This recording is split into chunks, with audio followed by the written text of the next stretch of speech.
Amateur Traveler is in its 20th year now, but can you imagine if I had people on the show who had never been to the destination, but had just read about it or seen a movie about it?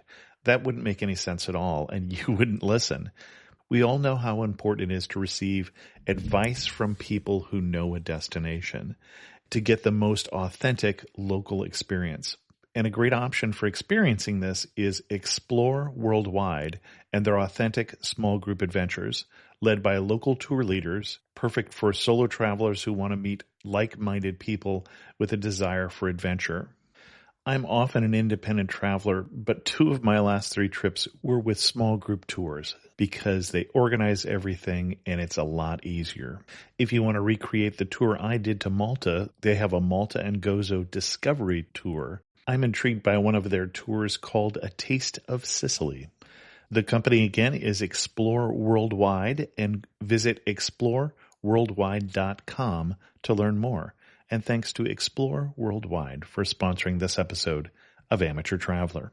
The nights are long, the days are short, and the weather is chilly to downright cold depending on where you are. It's a good time to slip into a Quince iconic Mongolian cashmere sweaters, which start at only $50. You can treat yourself to everyday luxury at an affordable price with Quince. If you really want to dive into luxury, you can check out their leather handbags, washable silk shirts, and European linen sheet sets. Whatever you're looking for at Quince, all the prices are 50 to 80% less than similar brands, and they do that by partnering directly with top factories and cutting out the middleman. They only work with factories that use safe, ethical, and responsible manufacturing processes. And of course, they use premium fabrics and finishes for that luxury feel in every piece. But you've already heard me rave about my Quince travel pants. Treat yourself this winter without the luxury price tag. Go to quince.com/traveler for 365-day returns plus free shipping on your order. That's QUINCE.com/traveler to get free shipping and 365-day returns. Quince.com/traveler, and thanks to Quince for sponsoring this episode of Amateur Traveler. Amateur Traveler Podcast, Episode 58. This week, the Amateur Traveler Podcast goes to Madrid.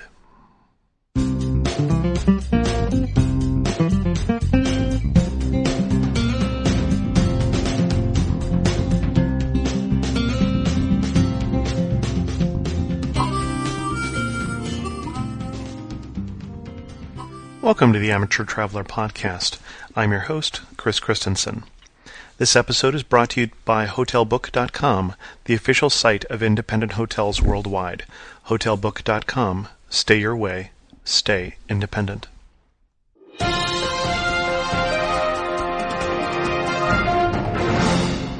I have a couple news stories for you today. The first one of a personal nature relating to the show. I had a pleasant surprise when I was listening to Podcast 411, a podcast for podcasters and podcast listeners, one of my favorite podcasts put on by Rob Walsh.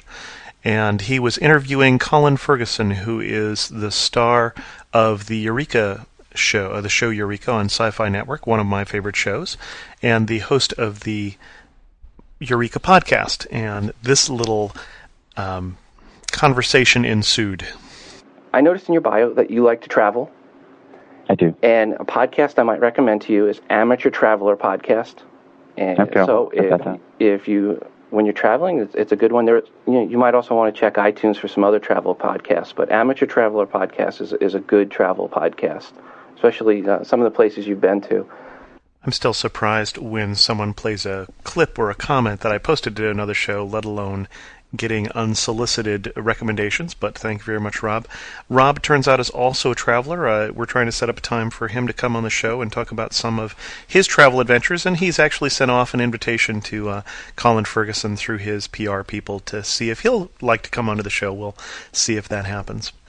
Since I was already doing this as a little bit of a clip show with this clip, there was another clip that I thought you would enjoy, not really a news story, but an interesting suggestion coming from This Week in Tech, or the TWIT podcast, which I believe is the podcast that I listened to first. It's a podcast hosted by Leo Laporte, and on their latest episode, they had a travel suggestion as they started talking about how hard it is to get through security these days, and the difficulty now that even some airlines are not allowing you to bring on your Dell or Apple laptops, in addition to not being able to take water and all those. And this suggestion was made by Cory Doctorow, one of the people on the show. It's as I think that for air travel, what they should do is strip us naked, shoot us with tranquilizer darts, actually, I got a better idea. Ninja Airlines, right? In the middle of the night, a ninja sneaks into your room and blow darts you, saran wraps you, sticks a routing tag onto you, packs your suitcase for you, ships you to the other side, takes you to your hotel, slips you into the covers, unpacks your suitcase, stands in the window of your hotel, blow darts you with the antidote, slips silently out the window while you stretch your arms, yawn, and go, "I've woken up in Hong Kong." That would be a perfectly safe airline. Thanks to both Rob and Leo for permission to use those clips in this show. And in one last bizarre news story coming from USA Today, there was an air rage incident recently, an increasingly common problem. A British flyer's, quote, booze-fueled rage during a transatlantic flight caused a Canadian airline to make an early stop. They stopped in Glasgow, clearly the right decision. Everyone says safety was paramount. Passengers cheered when officers removed from the flight one particular drunken passenger who had been causing problems. But the airline claims in court that the decision to divert the flight cost it £100,000, or about $188,000, in airport landing fees and refueling charges.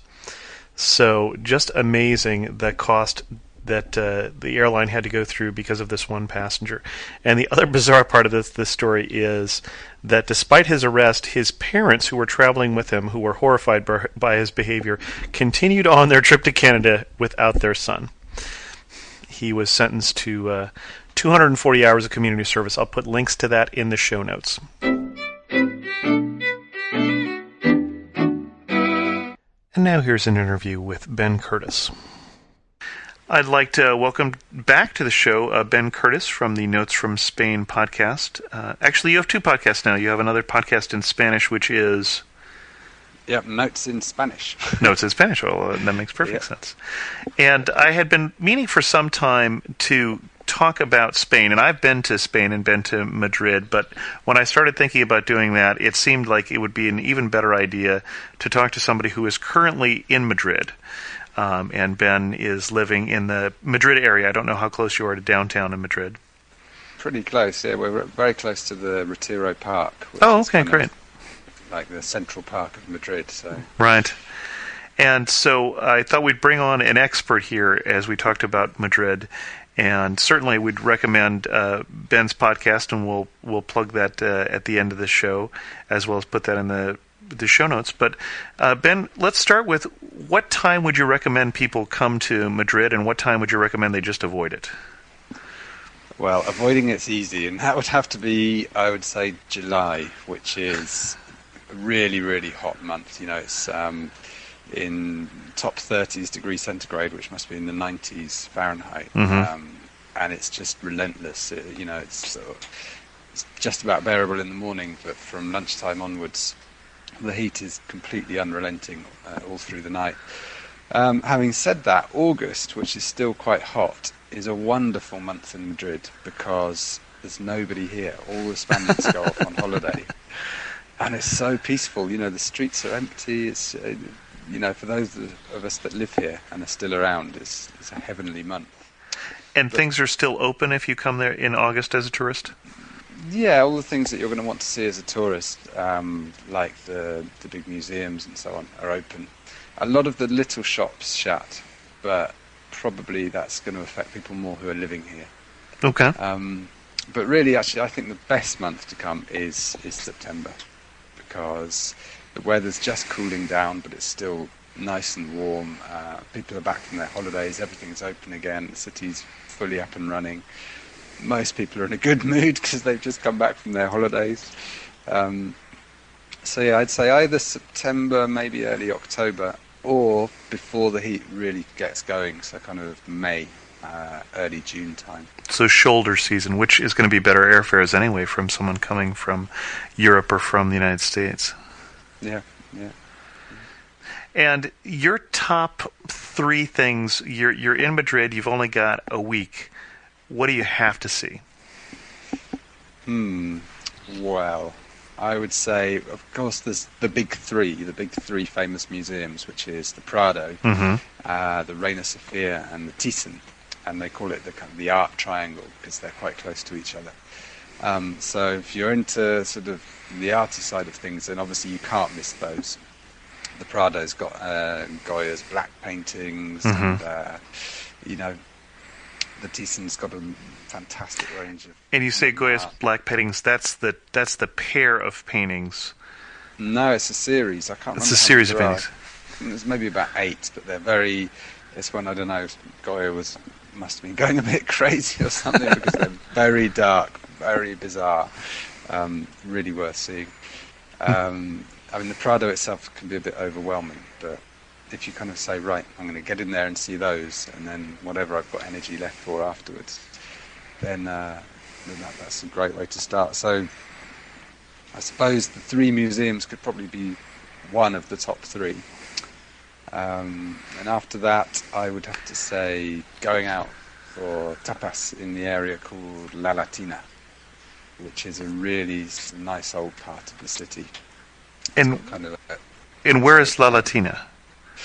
It's, let me think, if you would sort of say Sol and the Plaza Mayor, okay, make the Puerta del Sol the centre of Madrid. Okay, it's literally a 10-minute walk from there.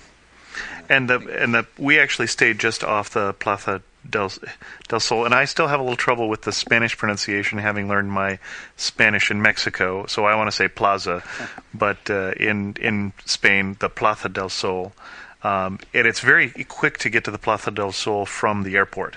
In fact, you can take public transport all the way in to the Plaza del Sol, and that's fairly close to the Plaza Mayor.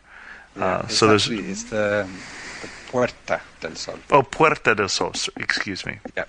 I apologize. This is why you're here, Ben. It's just okay to keep me straight here.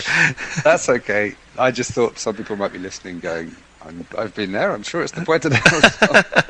But it's true. It's the only one because everything else in Madrid is a plaza. But for some reason, that's the Puerta. I don't know why. But yeah, no, that's kind of the centre of Madrid, and in fact, supposedly the centre of Spain, because all the distances on all the roads leading out of Madrid are measured from Puerta del Sol.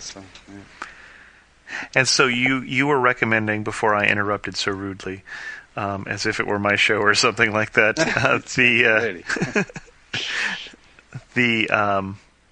go for tapas. It's at La Latina. It starts at a street called the Cava Baja. And Cava Baja is probably a quarter of a mile long, but every single doorway on that street is either a bar or a restaurant. And you can't go wrong just starting off by wandering down there. But the thing to do is to carry on past there into the heart of La Latina. There's a lovely area called the Plaza de Cebada, I think. And it's just bars all around. There's always a fantastic atmosphere. And in summer, in good weather, it's even better because all the terrace tables are out. And it's just such a nice place to sit, on a hot summer evening. Have some beer and some tapas, basically. Now, one of the things that we found difficult to adapt to was the dinner hour in Spain. Now, as you go further south, it gets later and later as it gets hotter, down in Andalusia, for instance. In Madrid, when do people go for dinner? For a real dinner, not tapas? 10 o'clock at night. Okay.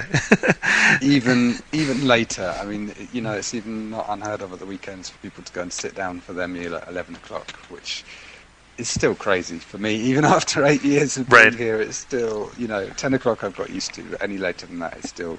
Come on, I'm hungry.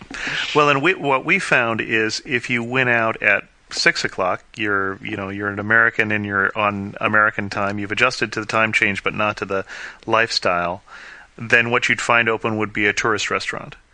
Totally, yeah. Not where the natives, the Spaniards would eat, and you'd walk in and you knew you were going to get a bad meal.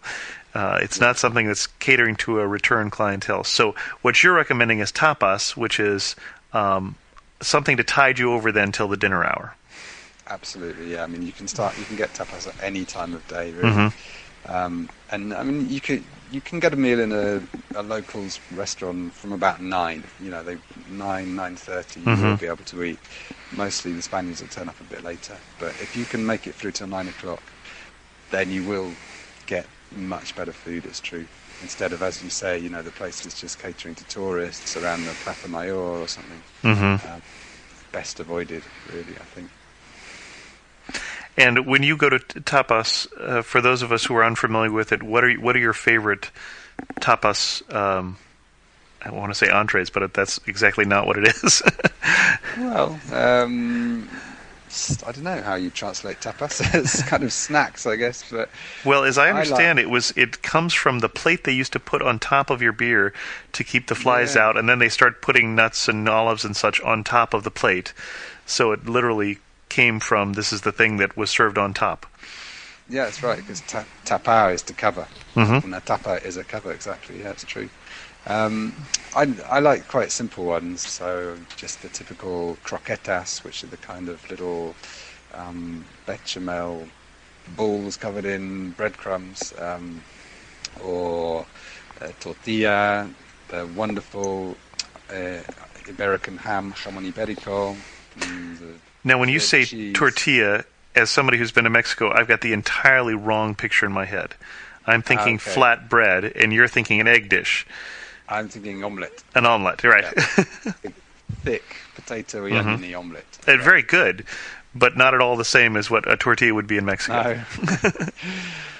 And I mean, a problem I have, well, it's not a problem for me, but my wife certainly sees it as the problem, is that I don't like seafood very much, or fish.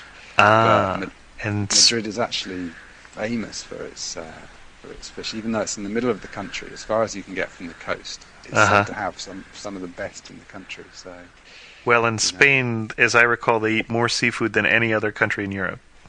Yeah, I mean, they love it. And if you like things like prawns or octopus, crab, and so on, then you're going to be in heaven, basically. Even in Madrid, so far from the sea. Also the little bocarones, which are like anchovies, which come in vinegar. That's a typical tapas as well. Too much for me, but if you like it, then it's fantastic. Okay, and that was your second highlight. Yeah. Okay. Number 3. Let me think. I would say just losing yourself in the kind of Madrid de las Austrias, which is the sort of term they give for the centre of Madrid around the Plaza Mayor.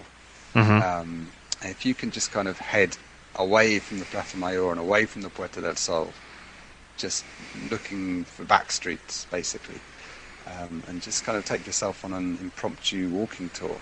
Try and get from the Plaza Mayor to the Royal Palace, but don't go down the most obvious route, down the Calle Mayor. Try and cut through the back streets around Opera, that kind of thing. I had somebody asking me recently, can you recommend me a tour for Madrid? Is it worth getting the open-top bus tour? And I said, well, really, just get yourself a decent guidebook, sort of Time Out to Madrid or something like that, and find a few things you want to look at, and then just pick your way through the streets, basically. And you'll find some lovely quiet back streets, the occasional little bar that no one knows about. Just go in there, really try and just get away from the tourist highlights. And that area, what they call Las Austrias, is a really good place to start, basically. And then any famous places or places the guidebook's going to recommend that you'd say pass? Just skip it. Let me think. Well, unless you really like shopping, I'm not all that much of a fan of Gran Via, but maybe that's a personal thing. Gran Via is like the kind of Fifth Avenue of Madrid, and it's really kind of a bit noisy and hectic, and the shops aren't really that fantastic. So that's one that I've never been all that excited about, but which the guidebooks are always going on about, Madrid's most famous shopping street and so on. But apart from that, I don't think there's any real horrors. It's kind of everything's pretty easy and quite nice in its own way. On the other hand, there isn't anything in Madrid which is incredibly spectacular. There's no Eiffel Tower or anything like that. Right. It's kind of a collection of nice sights and nice places to visit, which you just kind of amble between, really. So I don't know if that was a very satisfactory answer. No, that's all right. And how about places that the guidebook just isn't even going to mention? Right. Where are the places that you would take somebody if they came to visit you? Let me think. There's one really curious thing that I always take people to, which some of the guidebooks miss out, and that is it's called the Teleférico. I don't know if you saw that when you were here. I don't recall that. Okay, it's completely bizarre. It's like what I would call a bubble car lift that you'd find in a ski resort. Like a sort of 2-person or 4-person mini cable car thing, which goes from the west side of the city in the Paseo de Rosales out over this huge area of parkland to the west of the city called the Casa del Campo. Okay.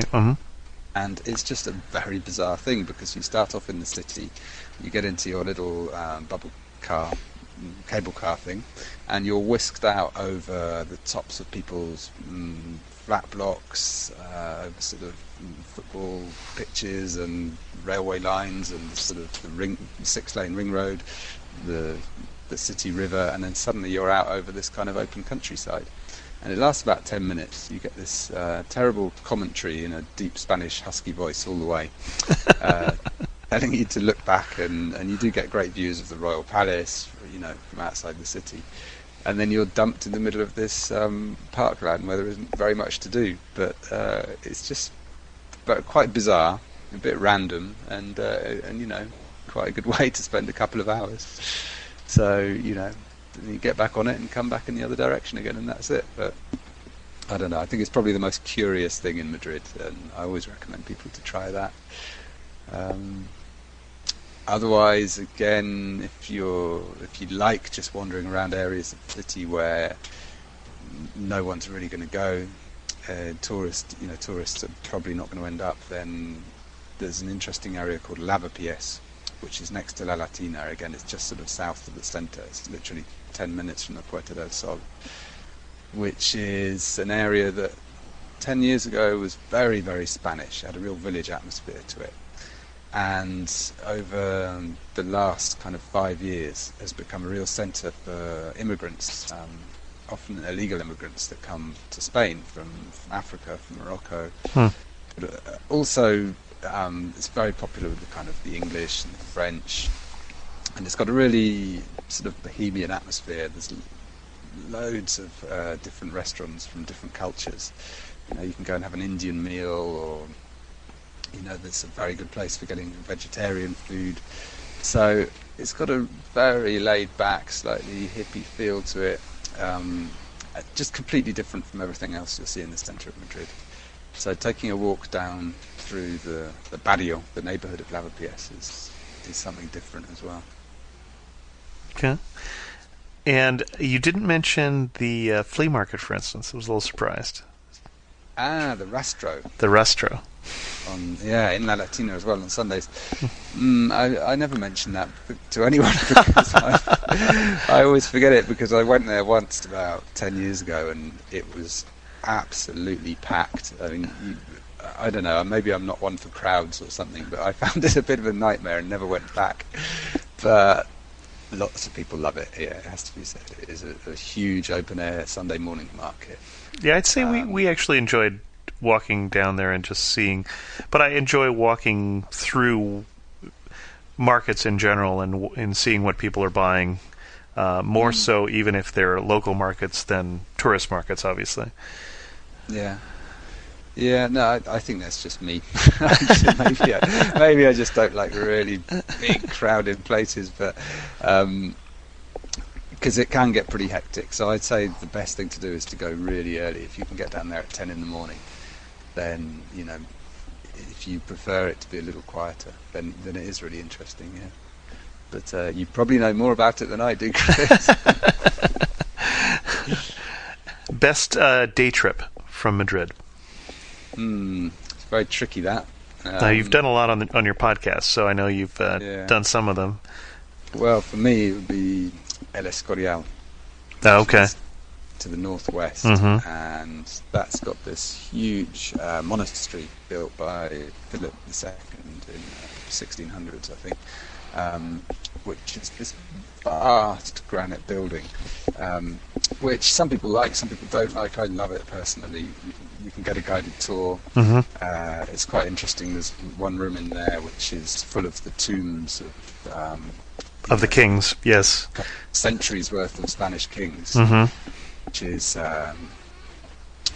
it's interesting. But and it's just a really nice town. It's kind of a leafy green town, full of trees, much cooler than Madrid. So if you're here in one of the hotter parts of the year, it's a nice escape.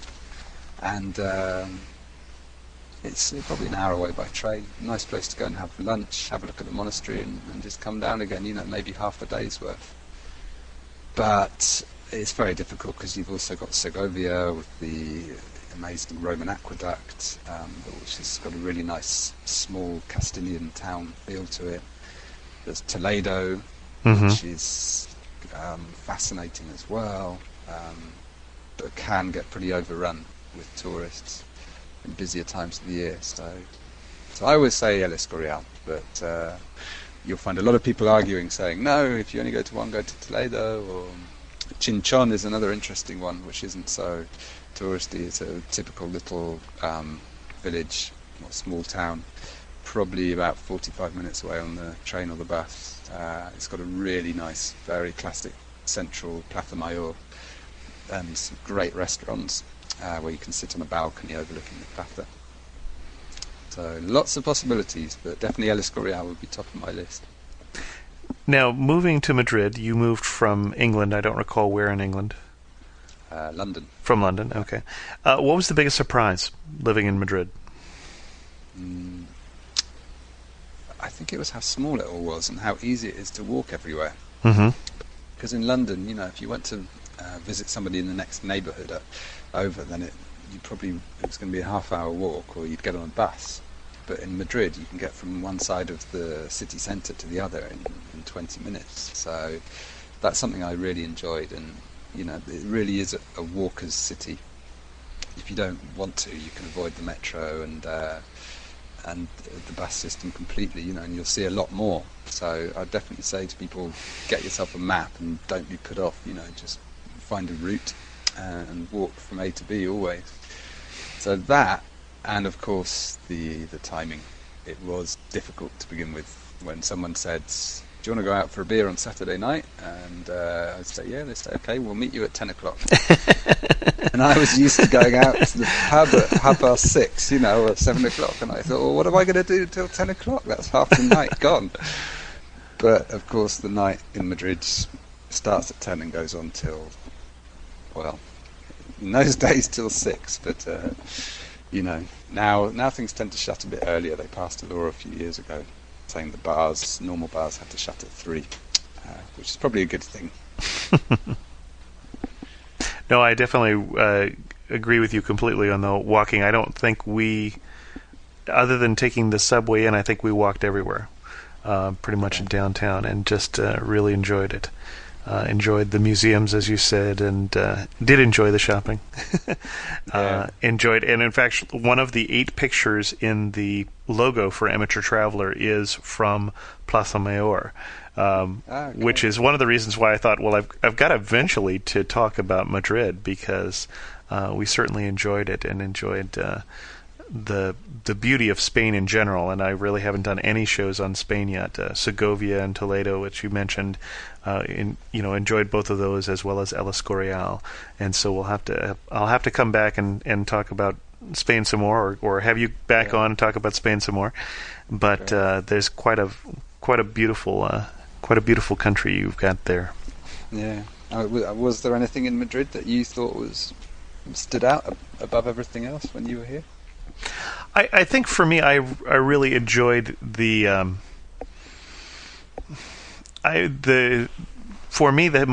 more historic the better. Having living in the United States, in a part of the United States where the history only goes back 200 years, so being in Plaza Mayo or seeing the Royal Palace and that depth of history is always just fascinating for me. Of course, as we got to southern Spain and got to some of the Roman ruins, for instance, that was even more amazing. Or the mosque, the church built on the mosque, built on the church, was always interesting as well. But that tends to be more in Andalusia. Yeah. There's one more thing in Madrid, actually. I must mention, which I think is really interesting. You just reminded me about the kind of historical aspect. Right in the middle of the city, a stone's throw from the Puerta del Sol and the big sort of El Corte Inglés super department store. Just behind it, there's something called the Monasterio de las Descalzas Reales, which is a nunnery, in fact. So the monastery of the royal, I got the Real in the end, but I missed the other. I can't remember if it's Descalzas, I think, which is basically barefoot. So it would be the monastery of the royal barefooted nuns. Of course. Yeah, I don't know what I guess. Yeah, obviously. But it's really interesting because it's, for two reasons. One, because it's a closed order and it's still running today. So there's, I think, about 25 nuns still living in there who never leave the building, never see anyone from the outside. Oh, it's cloistered, okay. Cloistered, that's the word I was looking for, yeah. And so, I mean, they have no idea what's going on in the outside world,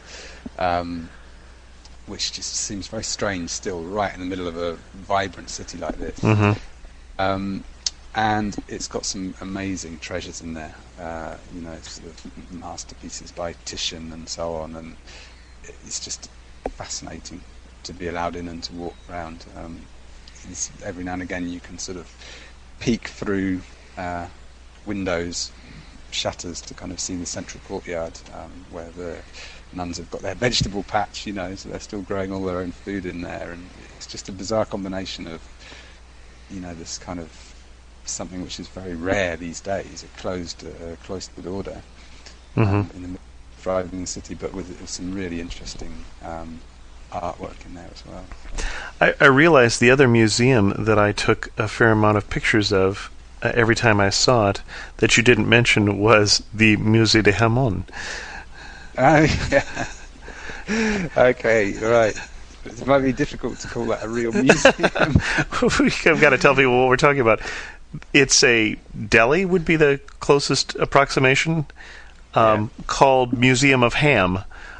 Basically, and it's a chain in Madrid and as well as in the rest of Spain. But it really is actually very picturesque with lots of different types of hams and such hanging through it. But it just tickled us when we saw the Museum of Ham. Yeah. You will never see so much ham in your life, I think. That was something that's always interesting for the people who first come to Spain, and you think of ham as something that comes in a packet, and then suddenly you see an entire leg hanging from the side of a bar wall, and this place takes it to extremes, doesn't it? I think you've got hundreds of these ham legs hanging up in a row. And not one for the vegetarian, maybe. No, not so much. The one thing also with the more popular ham in Spain being more smoked than cooked was a little harder to get used to. It was almost like a raw meat texture. It's never been cooked. I think it's just been hung up to dry for sort of 6 months, and I suppose it does look quite raw at first sight. It's cured in salt basically. Right. But yeah, absolutely. I think if you're a food lover, it's one of the finest things on earth, the jamón ibérico. There's two. There's Jamón Serrano and Jamón Ibérico, and the Ibérico is just heaven. Ibérico, like Iberia? Yeah. Oh, exactly. Okay, the Spanish Peninsula. Okay. Yeah. I think it's to do with the type of pig, the Iberian pig and the Serrano pig. I'm not sure, but yeah, it's that and a glass of Rioja. You can't go far wrong. Any other closing remarks here while we wrap up here, Madrid? No, I think just don't